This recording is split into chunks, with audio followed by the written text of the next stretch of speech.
మొన్ననే జగన్మోహన్ రెడ్డి ఓటమిని ఆమోదించాడు. ఆయన కూడా అర్థమైపోయింది, సర్వేలు వచ్చాయి, ఎంత గర్వంగా ఉన్నాడు. ఈ రోజు ఏ విధంగా మాట్లాడుతున్నా మీరు చూస్తే 2021లో ఎవరు నా ఎంట్రుక పీకలేరన్నాడు. అన్నాడా లేదా? జ్ఞాపకం ఉందా మీకు? అంత గర్వంగా మనిషి అహంభావంగా ప్రవర్తించాడు. 2022లో ప్లీజ్ ప్లీజ్ నన్ను నమ్మండి అని అడుక్కున్నాడు. అవునా కాదా? 2023లో నాకు ఎవరూ లేరు, మిమ్మల్ని నమ్ముకున్నా, ఆ మాట కూడా చెప్పాడా లేదా?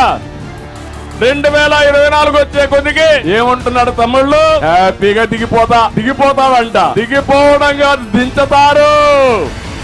అవునా కాదా?